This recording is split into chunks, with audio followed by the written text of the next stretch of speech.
नारायण। ॐ ऐं ह्रीं क्लीं चामुण्डायै विक्चे श्रीजगदम्बिकायै नमः।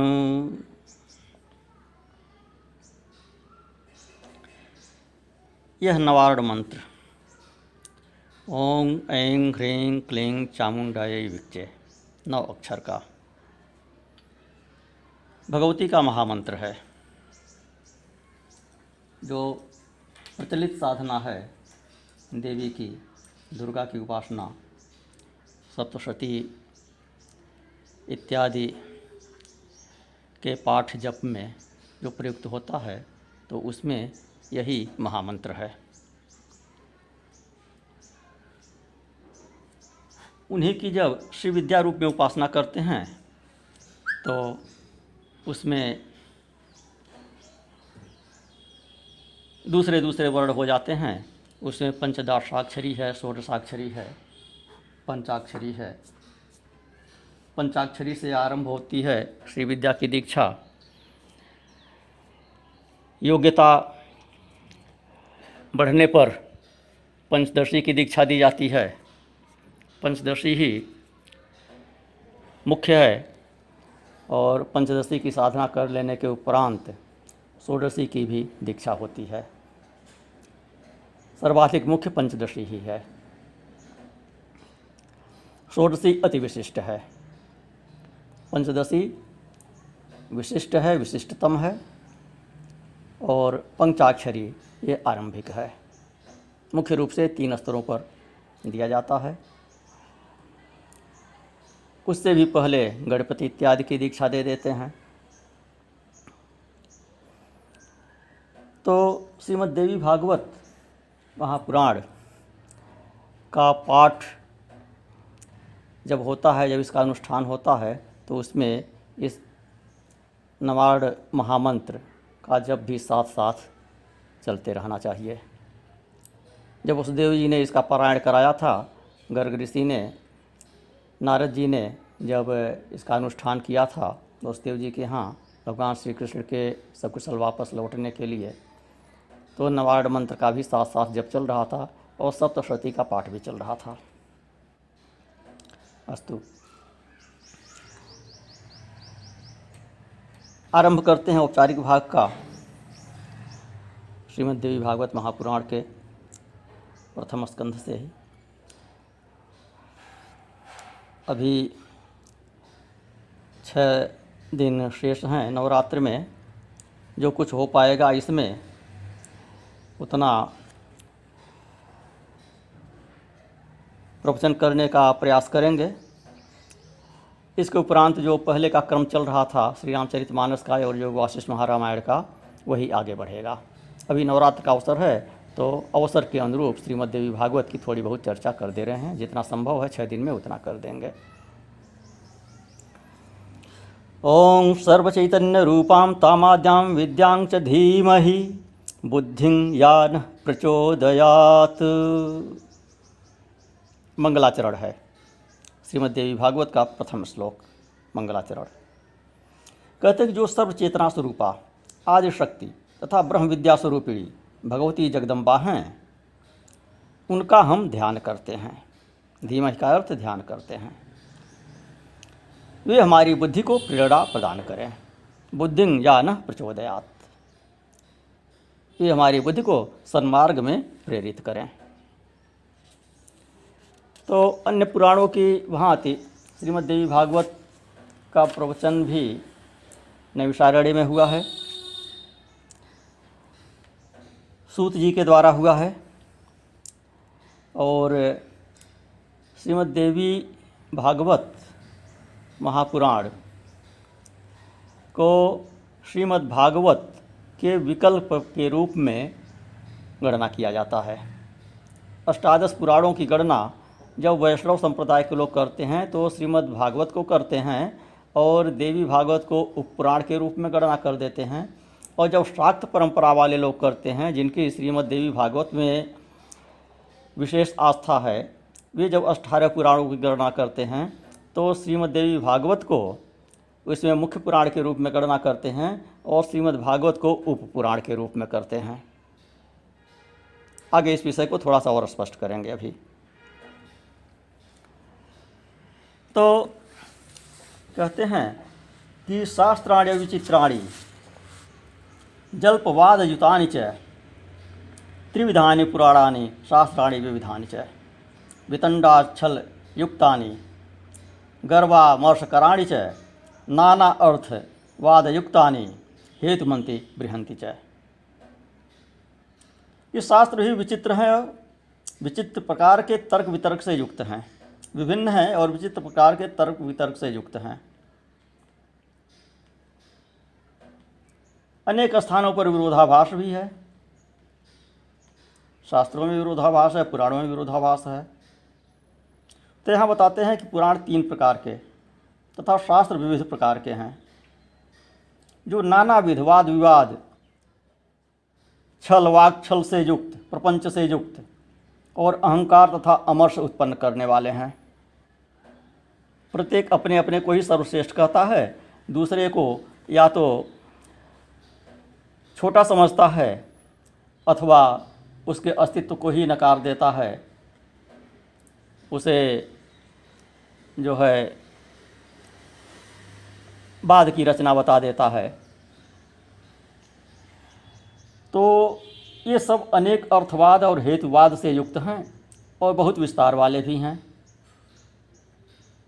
इनमें 3 प्रकार का बताते हैं कि सात्विक राजस तामस 3 प्रकार के शास्त्र भी हैं।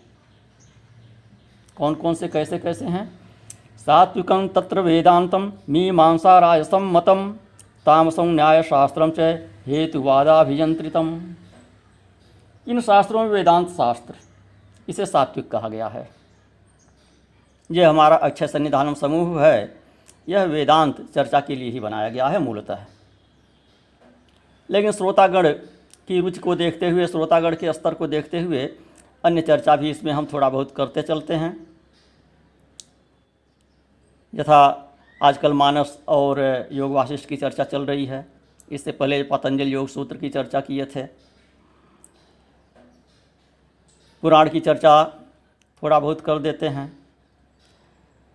शुद्ध वेदांत यहाँ पर नीरस लगेगा, लोग उबने लगेंगे। तो यह सब भी जो हम चर्चा करते हैं वेदांत की ही चर्चा है वस्तुतः, क्योंकि इन ग्रंथों की वेदांत परक व्याख्या हम करते हैं और वेदांत सब में है। पुराणों में भी वेदांत का ही निरूपण है।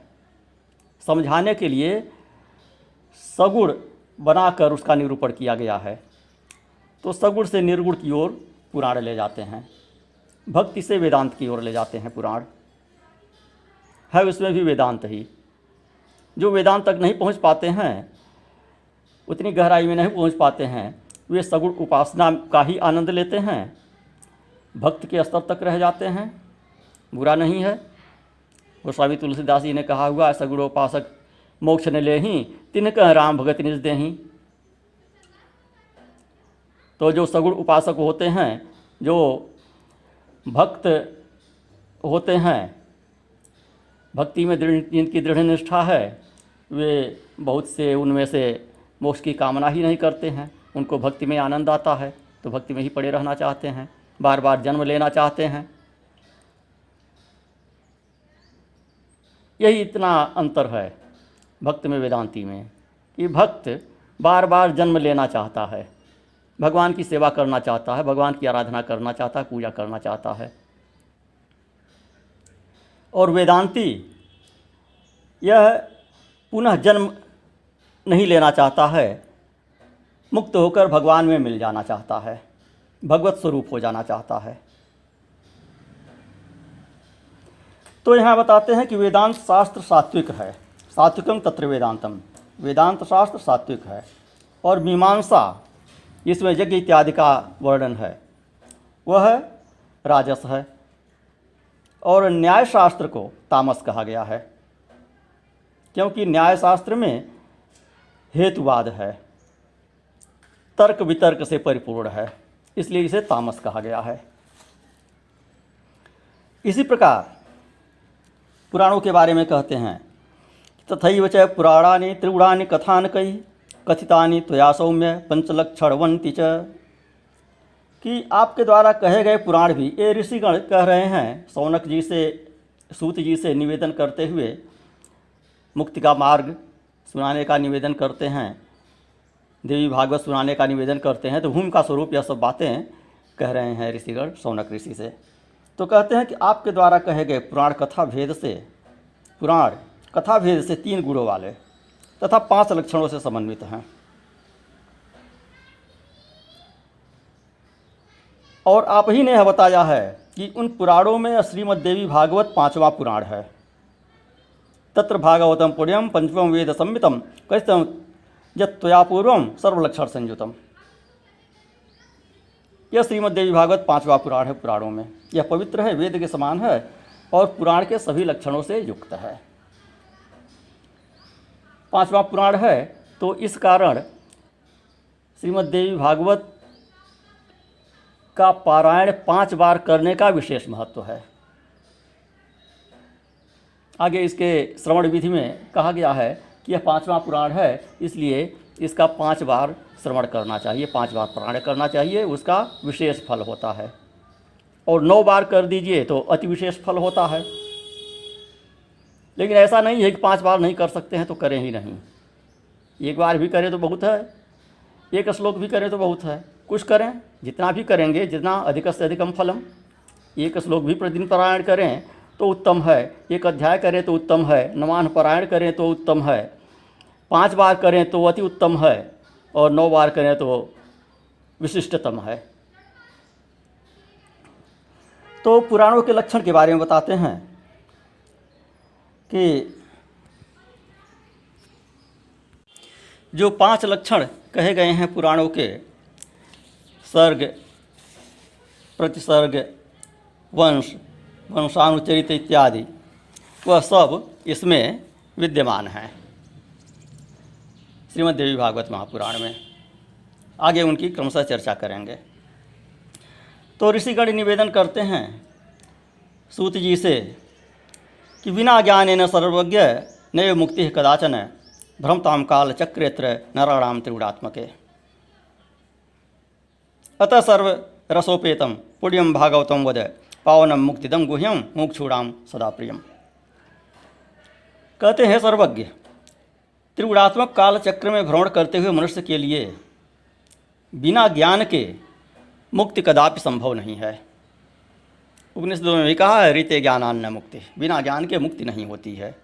मुक्ति तो ज्ञान से ही होती है, अन्य कोई साधन नहीं है। तो यहाँ ज्ञान से ही भूमिका आरंभ करते हैं। तो अर्थात इस श्रीमद् देवी भागवत महापुराण को वेदांत की ओर ले जा रहे हैं। ज्ञान परक है, यह तात्पर्य है, क्योंकि ज्ञान से ही यहाँ पर भूमिका बन रही है और मुक्ति की ही कामना से इस पुराण को सुनाने के लिए ऋषिगण निवेदन कर रहे हैं सूत जी से। तो कहते हैं कि इसलिए सब प्रकार के रसों से पूर्ण तथा पुण्यप्रद श्रीमद् देवी भागवत पुराण को हम लोगों से कहिए, जो पवित्र, मुक्तिदायक, गोपनीय तथा मोक्षजनों को सर्वदा प्रिय है। अब शौनक जी आरंभ करते हैं। कहते हैं तदहंसं प्रवक्ष्यामि सर्वश्रुत्य सम्मतम रहस्यं सर्वशास्त्राणाम आगमानाम अनुत्तमम। कि सभी वेदों के तात्पर्य से युक्त सभी शास्त्रों और आगमों के रहस्य रूप सर्वोत्तम श्रीमद् देवी भागवत पुराण को आप लोगों से अब मैं कहता हूँ। दुर्गेया सुदूरात्मभिश्च मुनिभिर्ध्यानास्पदं प्रापिता प्रत्यक्षा भवती है सा भगवती सिद्धिप्रदा स्यात् सदा। कहते हैं या विद्येत्यभिधीयते श्रुतिपथे शक्ति सदाद्यापरा सर्वज्ञा भव बंध छित्ति निपुणा सर्वाशये संसिता दुर्गेया सुदूरात्मभिश्च मुनिभिर्ध्यानास्पदं प्रापिता प्रत्यक्षा भवती है सा भगवती सिद्धिदा स्यात् सर्वदा। वैदिक मार्गानुसार इसे विद्या कहते हैं और जो सर्वदा आदि शक्ति कही जाती है, जो आदि शक्ति है वही विद्या है, जिन्हें योगी लोग पराशक्ति भी कहते हैं। जो सर्वज्ञ भवबंधन काटने में निपुण है तथा जो सबके हृदय देश में विराजती रहती हैं और दुरात्मा प्राणी जिन्हें नहीं जान सकते, मुनियों के ध्यान करने पर जो शीघ्र प्रत्यक्ष दर्शन देती हैं, ये भगवती सर्वदा सिद्धिदायिनी बनी रहें। संसार में प्रसिद्ध है कि ब्रह्मा ही संपूर्ण जगत के सृष्टा हैं। साथ ही सभी वेदज्ञ तथा पुराण वेदता कहते हैं कि वे ब्रह्मा विष्णु के नाभि कमल से उत्पन्न हुए हैं, अतः वे ब्रह्मा स्वतंत्र नहीं हैं, विष्णु की प्रेरणा से सृष्टि की रचना करते हैं। और विष्णु भी जब कल्पांत में सर्वत्र जलमय हो जाता है तब केवल शेष शैया पर शयन करते हैं और उन्हीं के नाभि कमल से फिर ब्रह्मा का आविर्भाव होता है। तो इस प्रकार सहस्र फण वाले शेष जी विष्णु के आधार हैं, ब्रह्मा के आधार विष्णु और विष्णु के आधार शेष जी।